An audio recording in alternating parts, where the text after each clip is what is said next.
तो 22 तारीख से शुरू हो चुके हैं चैत्र नवरात्रि, और इन नवरात्रि के दिनों में हमें ऐसा क्या पूजा पाठ करना है या फिर हमें कौन से ऐसे देवी माँ की स्पेसिफिकली उपासना करनी है जिससे कि हमारे किसी एक ग्रह से मिल रही पीड़ा का हमारा निवारण हो जाए। जैसा कि नवरात्रि 9 दिन के हैं और इन 9 दिनों में माँ के अलग अलग स्वरूप किसी न किसी ग्रह की शांति को भी दर्शाते हैं। अगर हमें किसी ग्रह से पीड़ा मिल रही है तो इस नवरात्रि के दिनों में हम उस ग्रह की पीड़ा से निजात पा सकते हैं। वही मैं आपको समझाने वाला हूँ। एक एक दिन की महत्वता और उसकी इम्पोर्टेंस ग्रहों से जोड़ के आपके साथ आज मैं बताने वाला हूँ। तो पहले दिन की बात करें, पहले नवरात्र की, जो कि 22 तारीख को है, और ये चैत्र नवरात्रि हैं। जैसा कि हम जानते हैं नवरात्रि 4 तरह से आते हैं, जिसमें से 2 नवरात्रि यानी कि एक चैत्र के आते हैं और एक शरदीय नवरात्रे आते हैं। बाकी के गुप्त नवरात्रे होते हैं, पर जो गुप्त नवरात्रों की एक अलग ही महिमा है और जो हमारे प्रत्यक्ष रूप में जो सब लोग मनाते हैं उनकी अलग महिमा है। तो 22 तारीख को पड़ रहे पहले नवरात्रि का जो पहला दिन है वो माँ शैलपुत्री की पूजा से शुरू होता है। माँ शैलपुत्री की पूजा, जैसा कि आप ये फोटो में देख रहे हैं, माँ शैलपुत्री का जो एक स्वरूप है वो किस तरह से है, और जिसके भी चंद्रमा संबंधित जीवन में परेशानियां आ रही हैं, धन नहीं रुक रहा है या फिर कोई मानसिक परेशानियों से व्यक्ति गुजर रहा है, या वो स्टूडेंट्स जिनको एकाग्रता की कमी रहती है, दिमाग में कहीं ना कहीं टेंशन बनी रहती है, अपने दिमाग को कंसंट्रेट नहीं कर पाते हैं, तो उस केस में माँ शैलपुत्री की पूजा उनके लिए बहुत बढ़िया है। बाद में भी वो माँ शैलपुत्री के स्वरूप को भी पूजन के रूप में उपयोग कर सकते हैं, ताकि उनके जीवन से आ रही चंद्रमा संबंधित परेशानियों से उन्हें लाभ मिले। जिनकी भी कर्क राशि है, वो कर्क राशि के जातक माँ शैलपुत्री की पूजा करके अपने चंद्रमा, जो कि राशि स्वामी बनते हैं, उसकी एक स्ट्रेंथ के लिए यहाँ पर कुछ ये प्रयत्न कर सकते हैं। अब जिनको भी मंगल दोष है, जिनकी शादी नहीं हो रही है या शादीशुदा जिंदगी में प्रॉब्लम आ रही है, वो नवरात्रि के दूसरे दिन माँ ब्रह्मचारिणी की पूजा करेंगे। और पूजा में देखिए कोई स्पेसिफिकली अलग चीज़ें नहीं हैं। हाँ, आप इतना ज़रूर कर सकते हैं, कुछ लाल रंग की चीज़ें भेंट स्वरूप चढ़ा सकते हैं और फूल वगैरह इत्यादि ये चीज़ें आप चढ़ा सकते हैं। कोई ज़्यादा कुछ करने की ज़रूरत नहीं है, क्योंकि माता की पूजा के लिए कुछ ज़्यादा विशेष रूप से कुछ नहीं चढ़ता है। हाँ, आपका श्रद्धा और भाव ही बहुत है। जिनको भी सेहत की परेशानियाँ आ रही हैं, सेहत की परेशानियाँ वो तीसरे नवरात्रि में होंगी दूर, क्योंकि माँ कुष्मांडा की पूजा करने पर इस दिन उनको सूर्य संबंधी मिल रहे दोष से शांति मिलती है। सूर्य संबंधी दोष, जिनको सेहत कमज़ोर रहती है, कुछ ना कुछ दिक्कत रहती है, इस दिन जो जातक हैं जिनकी भी मान लीजिए सिंह राशि है या सूर्य कहीं पर पीड़ित हैं, कार्य क्षेत्र में उनको सफलता नहीं मिल रही है, तो तीसरे नवरात्रे में माँ चंद्र घंटा की पूजा उन्होंने करनी है। माँ चंद्र घंटा की पूजा, देखिए 9 दिन है, इन 9 दिनों में से आपको वैसे तो सभी 9 के 9 दिन पूरी श्रद्धा से पूजा करनी है, पर ये दिन आपके लिए समझ लीजिए एक ऐसा दिन होगा जो चमत्कारी दिन होगा।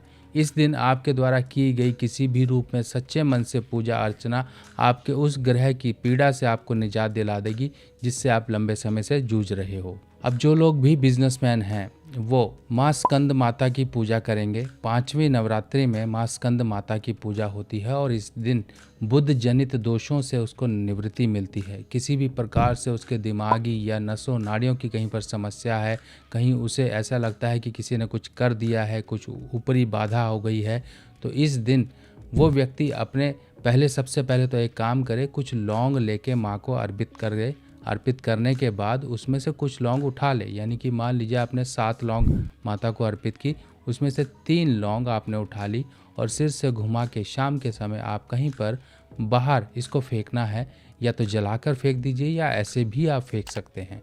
और जिनके भी बिजनेस में डाउनफॉल आ रहा है और लगता है कि कम्युनिकेशन कहीं पर डाउन हो रही है, आपका जो फाइनेंशियल ग्राफ था वो डाउन होता जा रहा है, तो इस दिन की पूजा आपके लिए बहुत ही अच्छे फल देगी। अब जो लोग जिनकी शादी नहीं हो रही है या शादी संबंधी प्रॉब्लम आ रही है, तो आपको माँ कात्यायनी की पूजा करनी है और ये पूजा होगी छठे नवरात्रे में। छठे नवरात्रे को माँ कात्यायनी को आप पीले रंग की वस्तुएं जैसे कि कुछ भी पीले फूल वगैरह या चावल पीले करके आप माँ को अर्पित करें, और ये चावल बाद में आप संभाल के रख लें। कुछ हल्दी की गांठें माता को अर्पित कर दें, जैसे कि 2 गांठा आप अर्पित करें और बाद में इनको शाम को पूजा करने के बाद उठा के रख लें और इन हल्दी की गांठों को बांध कर आप अपने नहाने के पानी में डालकर इस्तेमाल करना शुरू करिए। देखिए, आपके ऊपर से जो भी गुरु ग्रह के दोष हैं, ये गुरु ग्रह के दोष को शांति करने का दिन है या गुरु ग्रह के अच्छे फल प्राप्त करने का दिन है। तो इस तरह से माँ कात्यायनी की पूजा आपके जीवन में आ रही गुरु जनित दोषों से आपको शांति दे देगी।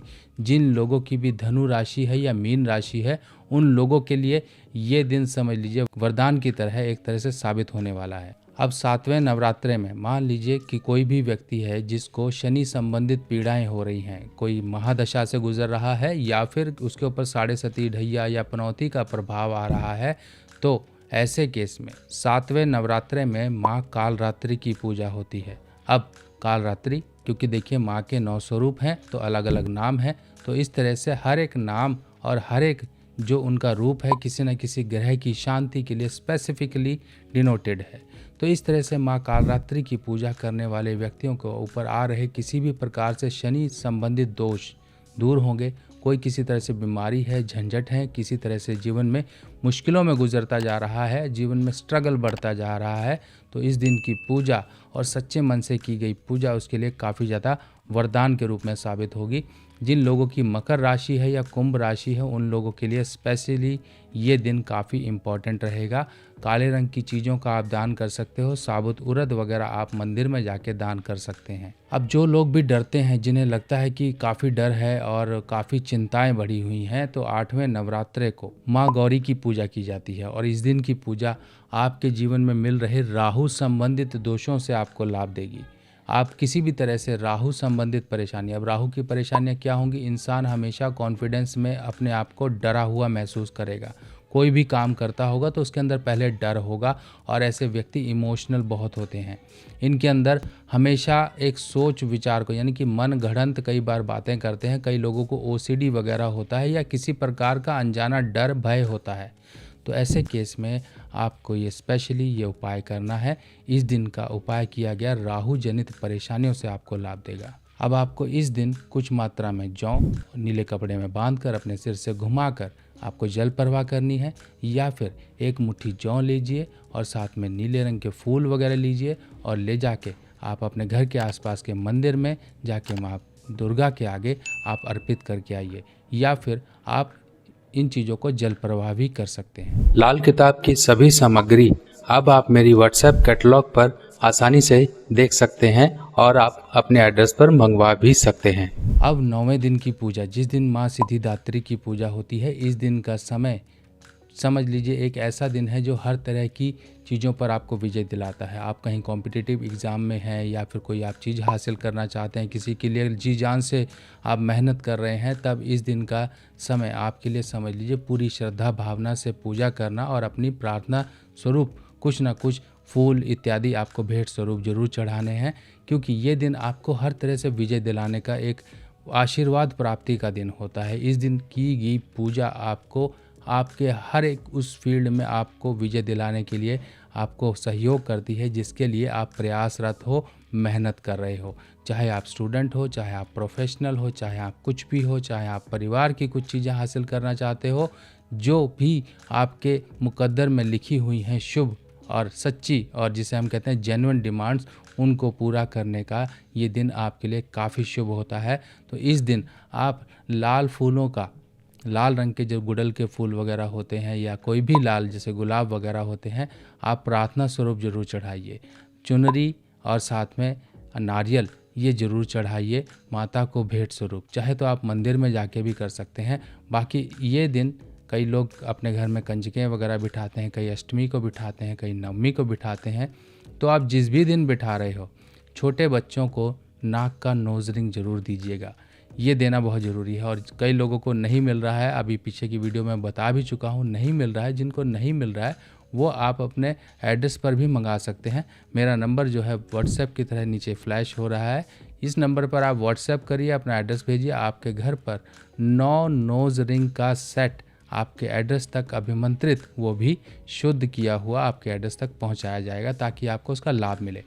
चाहे तो आप ये नवरात्रि में दान कर दीजिए, नहीं तो आने वाले किसी भी शुक्ल पक्ष के बुधवार को आप छोटी कन्याओं को ये दे सकते हैं, कोई गरीब कन्याओं को दे सकते हैं, या अपने घर में बिठाई हुई कंजकों को दे सकते हैं। इससे काफ़ी लाभ मिलते हैं। बुध के जो दोष होते हैं वो दूर होते हैं, क्योंकि बुध ही हमारी सभी चीज़ों को गवर्न करता है। हम जो बात करते हैं, हम जो लोगों से मिलते जुलते हैं, हमारा जो भी आगे कम्युनिकेशन होता है किसी भी रूप में, वो सब बुध है। अगर यही गड़बड़ है तो सब कुछ गड़बड़ है। बाकी आप सभी लोगों पर माता रानी की कृपा बनी रहे, आप सभी लोगों पर माता रानी की कृपा बरसे, आप लोगों के जीवन से परेशानियां निकले। जय माता दी ज़रूर लास्ट में लिख दीजिएगा मैसेज में, ताकि आप लोगों का प्यार ऐसे ही जुड़ा रहे और ऐसे ही मैं आप लोगों के लिए ऐसी जानकारियाँ लाता रहूँ। बाकी मिलते हैं नई वीडियो में नई जानकारी के साथ। तब तक के लिए अपने सुभाष भाई को आज्ञा दीजिए। नमस्कार।